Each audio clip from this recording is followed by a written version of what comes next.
Page 145, Lesson 3.5 is on evaluating algebraic expressions. So a bike shop charges by the hour to rent a bike. Related items are rented for flat fees. Write an expression that represents how much it will cost to rent a bike and helmet for 8 hours. How much would it cost to rent a bike and helmet for 3 hours?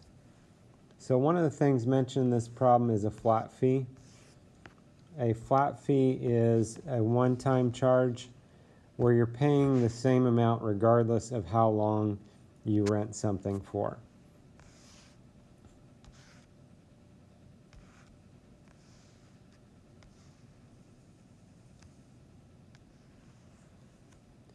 So if we look at this problem, it's talking about renting a bike and a helmet for 8 hours.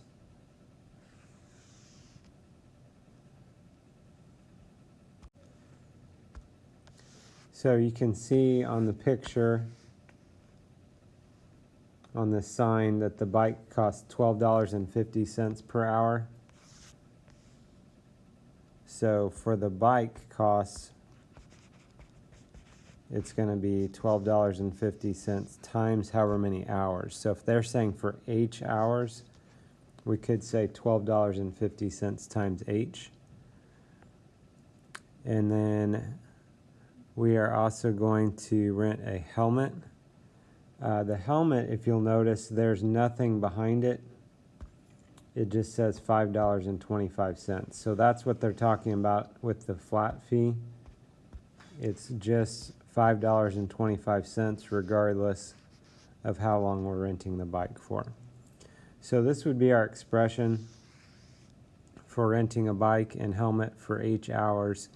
And then the next part asks us how much it would cost for renting a bike and helmet for 3 hours.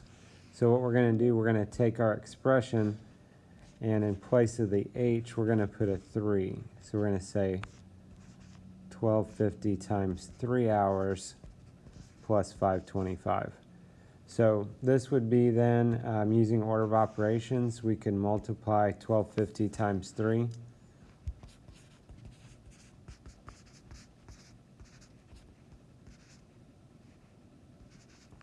Move your decimal over 2 spots, so that would be $37.50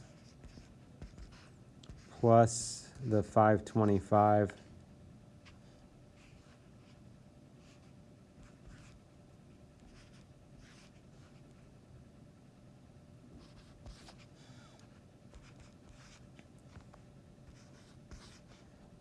So I'm going to label my steps here so you can kind of follow.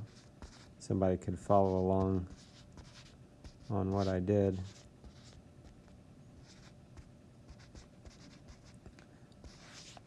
So that would be $42.75 altogether for 3 hours.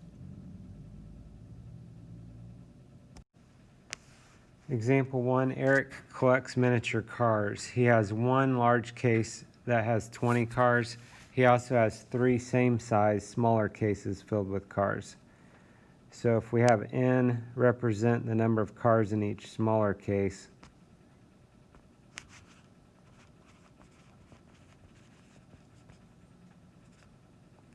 represent how many miniature cars does Eric have if each smaller case holds 10 cars, 12 cars, and 14 cars.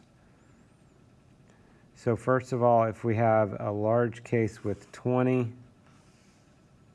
and then 3 smaller cases, and we don't know how many of those hold, 20 plus 3n, 20 for the large case, and then 3 times however many is in each smaller case. That would be an expression for how many cars he has altogether. And then what we can do is what's called substitution. So substitution, we are going to replace the variable with a number. So first of all, we're going to try putting a 10, substituting a 10 in place of n.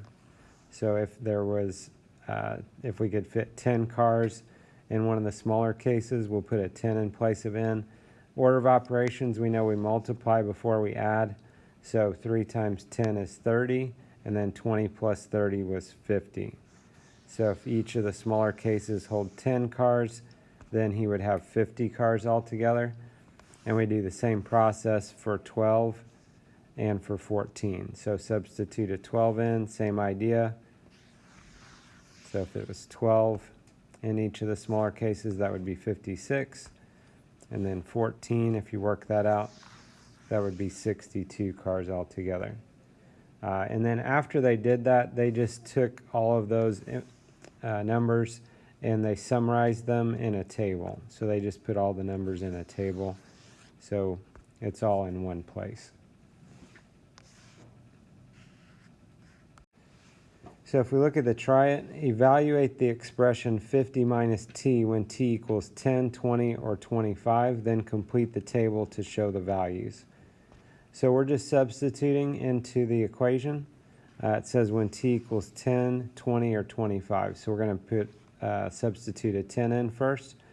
So 50 minus 10 would be 40.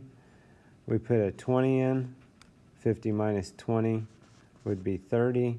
And we put a 25 in. 50 minus 25 would be 25.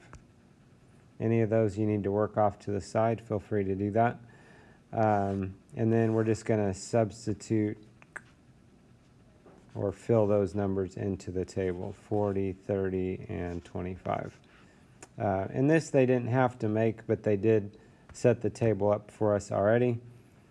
We've got a t here, and then 50 minus t. So t is the number we're substituting in for, so whatever your variable is, that's going to be part of your table. And then the other part of the table is going to be your expression. Example 2, Julie's family took a 4-day trip. Julie's mother wrote an equation to calculate their gas mileage, M, in miles per gallon. So let D equal, or let D represent the number of total miles driven on the trip. And let G equal, or let G represent the total number of gallons of gas used. So here's their equation.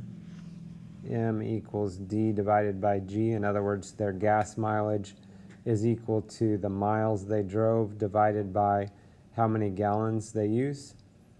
Miles per gallon. Makes sense. We're dividing the miles by the gallons. So the question is, what was the gas mileage for the 4-day trip? So you can see on the table here, each day they've got listed how many miles they drove and how many gallons of gas they used. So the first thing is we would need to add all these together. So if we add all the miles driven together, the book shows that off to the side there, that's 1,560. And if we add all the gallons of gas used, that adds up to 60.0, so 60 gallons of gas. And then once we've got those numbers, we can substitute those into the formula. So the formula, or the equation, was M equals D divided by G. So the miles, 1,560. The gallons was 60. So 1,560 divided by 60 is 26. So their gas mileage was 26 miles per gallon for the trip. If you look at the try it, they want us to evaluate this expression for A equals 10. So A equals 10, what we're going to do is substitute a 10 in place of the A. And then we just need to do order of operations. So order of operations, please excuse my dear Aunt Sally. Parentheses is the first step. I do have parentheses here, but they're just there for the sake of multiplication. They're not really, there's nothing happening inside the parentheses that I need to do. I don't have any exponents, so next thing we're looking to multiply or divide from left to right. So first thing to the left is multiplication in this case. So 12 times 10, if you work that out, that's 120. Still working with multiplication and division. So 120 divided by 4, if you divide that out, is going to be 30. Again, feel free to work that out to the side. And then we're adding these together. When you add these together, you need to make sure you line up your decimal points. 30 is the same as 30 and 0/10, so that would be 33 and 4/10 altogether. Again, on the order of operations, notice how I marked these things to show each step what it was that I did. If you want to go one step further, you could, I guess, put an arrow that goes towards the number that you got after you worked that part of the problem out. Example 3, Mr. Grant wants to tile a 27 square foot area with square tiles. So let S represent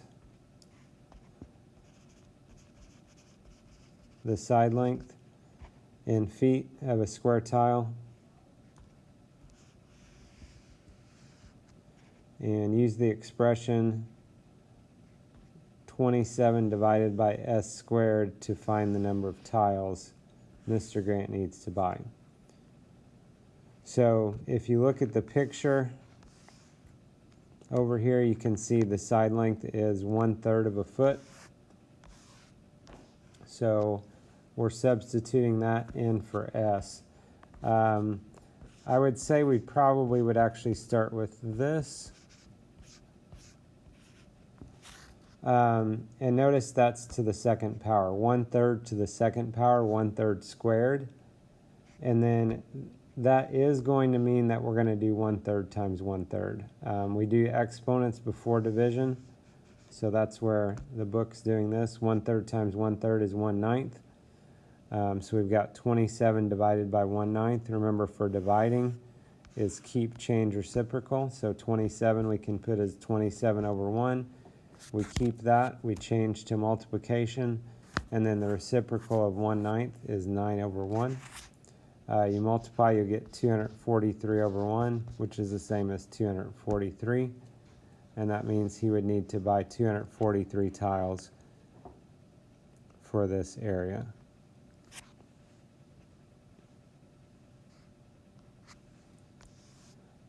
On the try it, we're just going to skip that just because it's almost identical to what we just did in example 3. So this gives you a little bit of an idea of how to evaluate algebraic expressions, and we will continue this in another video. Have a good day.